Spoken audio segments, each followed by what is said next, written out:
All right, here from Firebird Lanes in Salem, where we got an exciting finish to the Scratch Division semifinal match. Jordan Zidek staging a comeback here. Danny Chalmers is pacing 236. Jordan has room for 235 if he goes off the sheet. First shot at the 10 is perfect, so developing situation there. Meanwhile, handicap division just getting their title match started between Declan Bishop sitting on the right and Carson Whitaker, who's won 2 games to get to this point. Carson's getting 15 pins and will just touch the head pin and good enough to get a runaway Brooklyn. He'll take it. Declan, just 12 years old, and runaway top seed today. He was fantastic all day long just to find a way to win this one last match. This strike forces Chalmers to mark. Nope. Had to have that one. That dropped a lot of count on that too. Pathed out a lot easier for Danny on that one. Declan missed a 10 pin in the first. And that ball hooks a ton, and we'll have a tricky 9-10 to shoot out here in the second.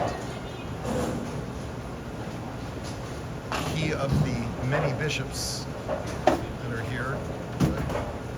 Biggest brother Braden cheering him on to my left. Zidek with a nice comeback to finish at 222. Oh, and Declan does cover that 9-10. That's a pretty spare. Get him hopefully a little more fired up.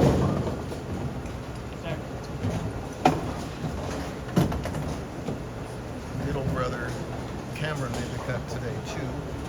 Big brother didn't. That's why he's stuck playing coach right now. What? Saying you're being a good big brother. At least that's my spin on it right now. Spare working in the third. That looks pretty good. No, there's up high again. He'll have to make some adjustments.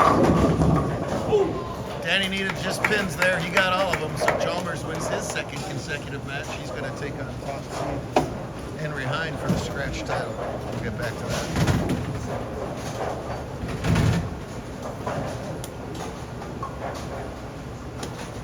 Another difficult spare. Tough to cover that back pin. Goes to plastic, and no! Even the plastic hooks by that, though. Everything hooking for Declan. So 2 out of 3 opens early on. Carson said, give him a little come on there. High finish of Jordan's short JBT career, though. He'll take it. He's still having fun. There's our girls champ today, Layla Takia. Haley's who's sitting over there somewhere. Big strike in the third gives Whitaker an early double, a big early lead. And he's had an interesting weekend. He had 2 very dramatic 10th frames yesterday. Lost in his second 10th frame. I was going to see him on the show. Lefty on lefty violence. In comes Henry for the title match. I don't think that's, well, it is. That ball's kind of got a funky little spin on it where he misses that far left, and it's still, there's enough oil on this PVA package pattern for the ball to just graze the head pin. It was enough to get a strike and a 9 count out of that. Lower average bowler, obviously. These 2 wins have come over Isaiah Seaman on a heck of a weekend. And Canada's Liam McDonald, who made a big comeback just to get to the finals. No trouble at all for the 5-pin for Carson. He continues to roll along.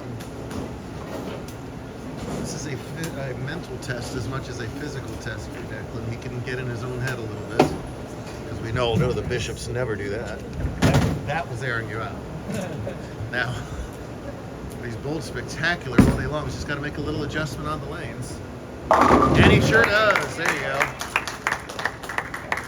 Perfect shot in the fourth. Now he knows where to play. So he can physically execute. The mental will take care of itself. Henry, would you like to join us? All right. As soon as you can, 2 balls on each lane, please.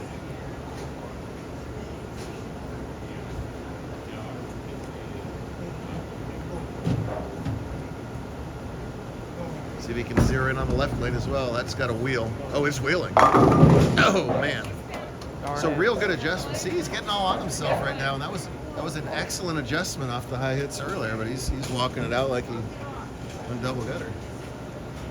easy for us to say as old veterans of the game. When you're 12, everything's new and different and high pressure. One-hander versus one-hander.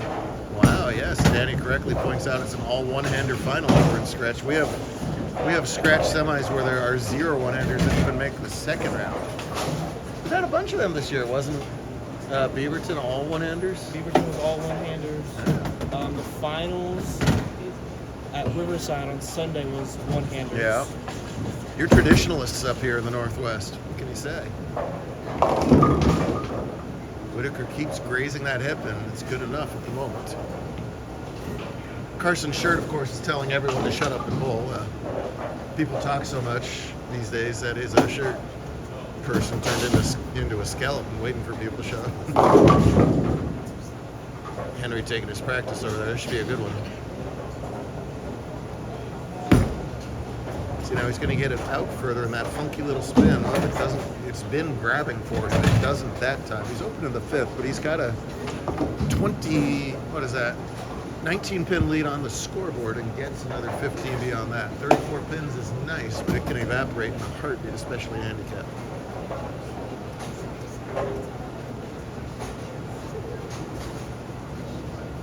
Carson usually comes with Owen and Haley. That's one of the reasons Haley's sticking around and cheering him on, I'm sure, right?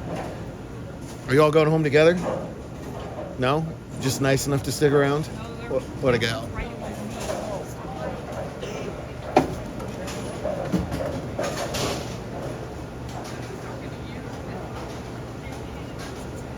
Hey, big thanks as always to Eric and the whole team at Firebird for having this record turnout. It's the most we've ever had in this place. Appreciate all the hospitality always. Opens the door and say, here's my bowling alley. No, that time the funky roll, little hula roll grabs, and that's a chop of the 5 off the 9. The door creaks a little more open for the youngster. He says he's not bowling, he says he likes to watch baseball. That's his favorite player, Jackie Robinson. Respect for that. Decent shot, leaves a makeable.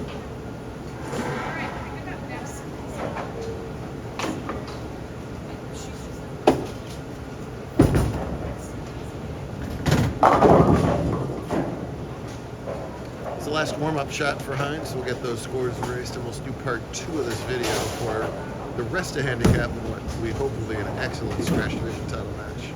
No! Too much hook, we'll chop it off. Hopefully better luck for Declan in part 2 coming.